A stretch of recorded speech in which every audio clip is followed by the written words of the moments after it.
Un, deux.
Quatre pieds. Je réclame la puce, la moitié en fait. Ah d'accord. Parce que là, t'as pas besoin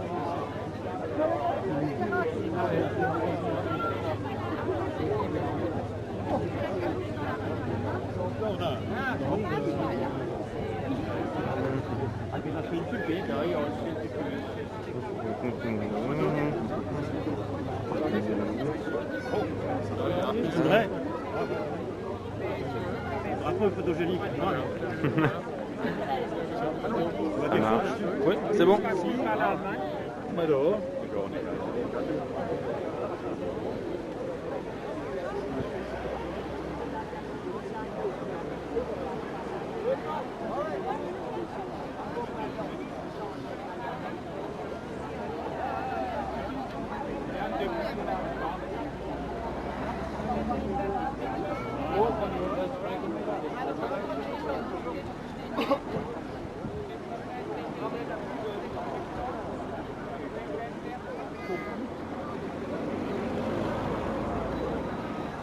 Je voudrais ici réaffirmer, ce projet est inutile.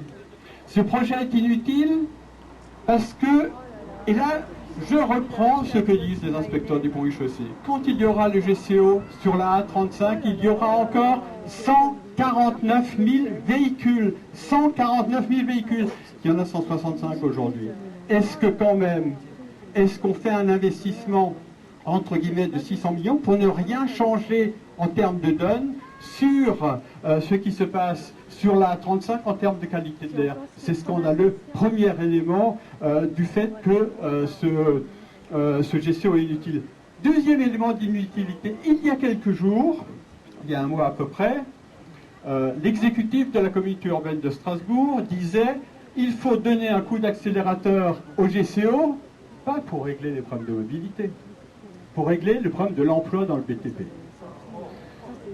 C'était dit assez clairement, mais quand même, soyons un peu sérieux. Si aujourd'hui, on doit développer l'emploi, faisons des activités utiles, faisons des transports collectifs, faisons du logement pour qu'il y ait le droit au logement pour tous, faisons un certain nombre de services à la population, mais ne mettons pas en place un projet inutile qui a des effets destructeurs. Autre élément inutile, pourquoi c'est un projet inutile? 300 hectares de terrain, Dany en parlait avant. Est-ce qu'aujourd'hui, nous pouvons encore nous permettre de sacrifier 300 hectares de terre à des 250 avec la nouvelle formule? Nous n'avons pas le droit. Ce que je voudrais dire, et après je m'arrête, pour dire que le GCO, plus que jamais, nous devons être déterminés à ce qu'il ne se fasse pas. Nous devons être déterminés dans le Korosberg, nous devons être déterminés à Strasbourg, nous devons être déterminés parce qu'effectivement nous avons en face de nous un certain nombre de poids lourds, un certain nombre de poids forts, un certain nombre de lobbies. Et si aujourd'hui nous inaugurons cette deuxième cabane, c'est effectivement pour montrer notre détermination, pour montrer la détermination qui est celle de beaucoup d'élus, qui est celle de beaucoup de nos concitoyens, qui est celle de beaucoup d'associations, pour dire que même si légalement il y a une déclaration publique, notre combat est légitime et de le dire et de réaffirmer, nous irons jusqu'au bout pour faire face à ce projet inutile, parce qu'aujourd'hui, nos concitoyens, nous-mêmes, la planète a besoin d'autre chose. Nous devons regarder en avant et pas utiliser les logiciels que nous avions dans les années 60. Merci.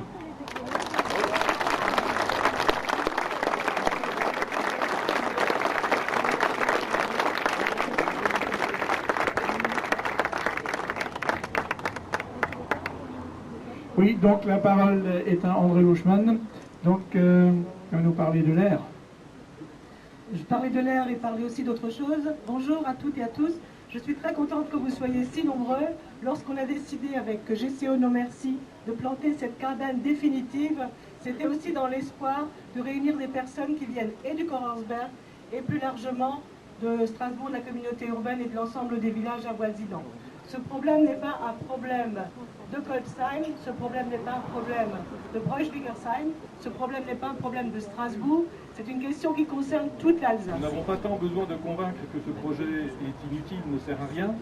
Ça, je pense qu'il y a une bonne partie des personnes qui sont ici qui en sont convaincus, peut-être même ces promoteurs en sont convaincus qu'il ne sert pas à grand-chose. Mais nous devons convaincre qu'il existe des solutions alternatives aux problèmes qui se posent, notamment aux questions de l'accessibilité à Strasbourg et aux questions de l'engorgement de la périphérie de Strasbourg.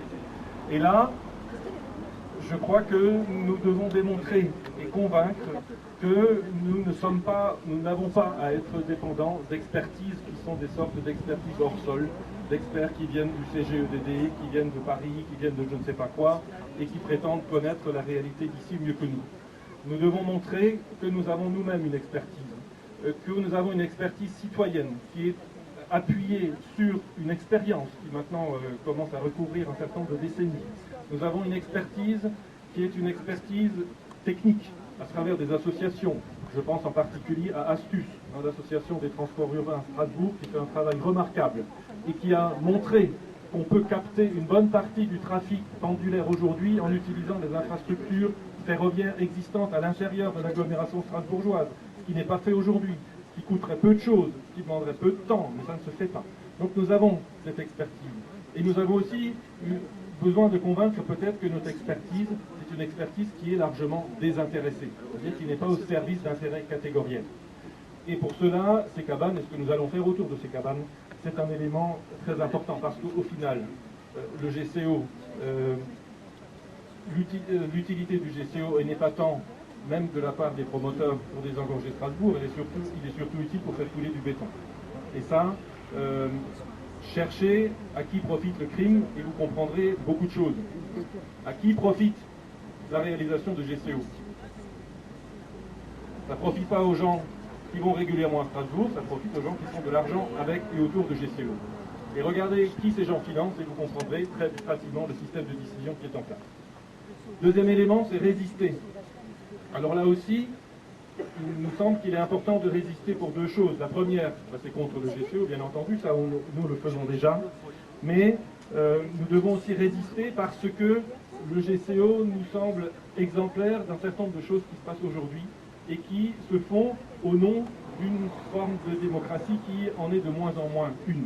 Alors, ce que j'aimerais dire par là, c'est que le projet de GCO, c'est vrai, a toutes les apparences de la légalité. Et résister, s'opposer à un projet dans un système qui se dit démocratique, ça ne va pas de soi. C'est pas si simple. Et il ne suffit pas de dire que nous sommes contre et que donc nous sommes légitimes, ça n'importe qui pourrait le dire. Mais qu'est-ce qui rend notre démarche légitime dans l'opposition à un projet, encore une fois, qui a l'apparence de la légalité? C'est que ce projet est un projet qui, en fait, ne respecte pas la démocratie. c'est un projet qui s'inscrit dans des procédures de participation qui ne sont que des simulacres. Et le GCO est exemplaire de ça, mais il y a d'autres exemples actuels que nous devons commencer à dénoncer de façon forte. Alors je vais juste vous donner 3 exemples très rapides. Le premier, c'est que Alsace Nature participe à environ 500 commissions de consultation à travers la région Alsace. 500. Et malgré notre participation, la plupart du temps, malgré ce que nous pouvons dire dans ces commissions, les projets qui sont soumis ne changent pas. Donc on est là dans un processus qui consomme énormément de temps, qui consomme énormément d'énergie, mais qui au final a un impact qui est quasi nul sur les projets tels qu'ils sont conçus au départ par les promoteurs de ces projets. Donc ça pose question sur l'utilité réelle de ces processus de consultation qui sont en place. Deuxième exemple, tout récent, je ne sais pas si vous l'avez vu, sans doute pas, l'État est en train de délivrer des permis de recherche d'hydrocarbures. Alors il ne s'agit pas encore de gaz de schiste, il s'agit d'hydrocarbures dits conventionnels dans le centre Alsace, donc de permis dits de Herbsheim, pour aller chercher en dessous de la nappe phréatique des réserves d'hydrocarbures, y compris dans des zones qui sont aujourd'hui classées Natura 2000, le centre Alsace.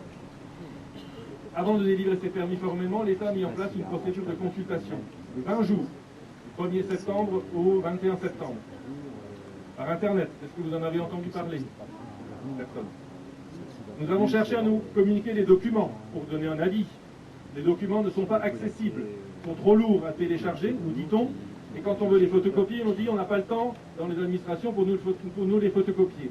Voilà un deuxième simulacre de consultation. On met en place une consultation publique sur la base de documents qui ne sont pas accessibles. Et les gens ont 20 jours pour donner un avis. Vous pouvez vous imaginer combien on va tenir compte de ces avis? Aucunement. Troisième illustration, à votre avis, combien de projets sont portés dans des instances publiques de type conseil régional, de type État, sont arrêtés ou sont fortement modifiés suite à une consultation? Pratiquement aucun. Pourquoi? Parce que ce sont les mêmes qui portent les projets et qui donnent des autorisations. C'est le préfet qui donne l'autorisation à un certain nombre de projets et c'est le même préfet qui signe l'avis de l'autorité environnementale qui est censé éventuellement mettre en garde contre les effets négatifs de ces projets sur l'environnement. C'est la même personne qui signe, qui promeut les projets et qui signe les avis qui éventuellement pourraient être critiques face à ces projets. Donc nous sommes ici dans quelque chose qui ressemble de plus en plus à un simulacre de démocratie, à un simulacre de consultation du public. Et c'est la contestation de ce simulacre-là qui s'est aussi appliqué très largement au GCO qui nous rend, de notre point de vue, légitime pour résister par rapport à ce projet, parce qu'en résistant contre le GCO, en entrant un petit peu dans une forme de limite de la légalité, mais qui est déjà largement atteinte dans la manière de conduire les projets aujourd'hui, nous montrons aussi que nous en avons assez de nous faire prendre pour des buses, et que nous en avons assez de subir des projets contre lesquels nous n'avons finalement pas de prise si nous ne descendons pas dans la rue.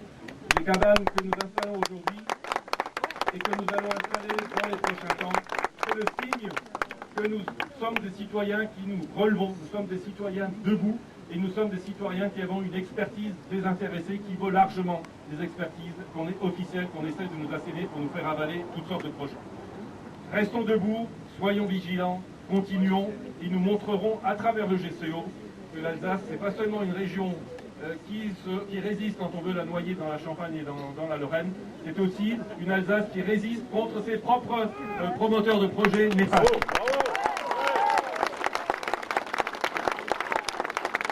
Il y a toute une équipe qui a passé 8 jours à monter cette cabane, donc merci beaucoup aux acteurs locaux qui ont monté cette cabane et qui ont passé 8 jours de leur temps.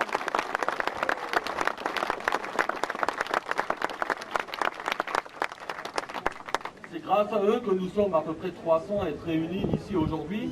Donc cabane à Kolsheim, la prochaine cabane ce sera sans doute dans le Korsberg, entre Stutzheim et Griesheim, c'est le collectif qui en décidera. Donc quelque chose de point pratique, ceux dont on n'a pas encore les coordonnées mail, vous avez ici des pétitions, mais plus important que la pétition, parce que bon voilà, la pétition ça a une utilité relative, laissez-nous surtout vos coordonnées pour qu'on puisse vous prévenir de chaque action que le collectif va organiser.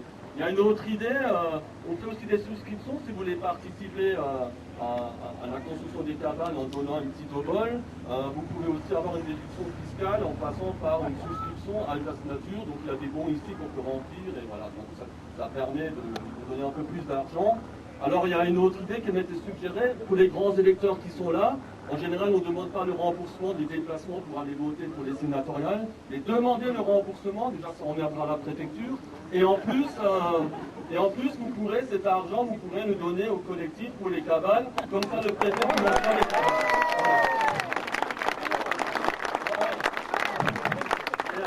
Allez-y en vélo, comme ça en plus ils vous rembourseront pour rien. Voilà, alors on va terminer. Bon, voilà, on compte aussi sur vous pour populariser notre combat. Vous savez que face à nous, il y a une pression, un lobby très très puissant qui a un peu gagné la communication ces 2 dernières années parce qu'ils ont mis aussi beaucoup d'argent dedans. Mais on a aussi besoin de vous pour relayer ça. Si des gens vous disent qu'ils sont pour le GSO, demandez-leur déjà si eux ils le prendront, et vous verrez que la plupart diront qu'eux ils ne le prendront jamais. Et rappelez-vous que s'ils sont pour le GSO, c'est qu'ils sont pour plus de camions, plus de bouchons et donc plus de pollution. Et maintenant, on va inaugurer la cabane. Donc, bon voilà, je relaisse la parole à Tani Karcher pour cette inauguration. Merci à vous tous d'être là. Je vous rassure.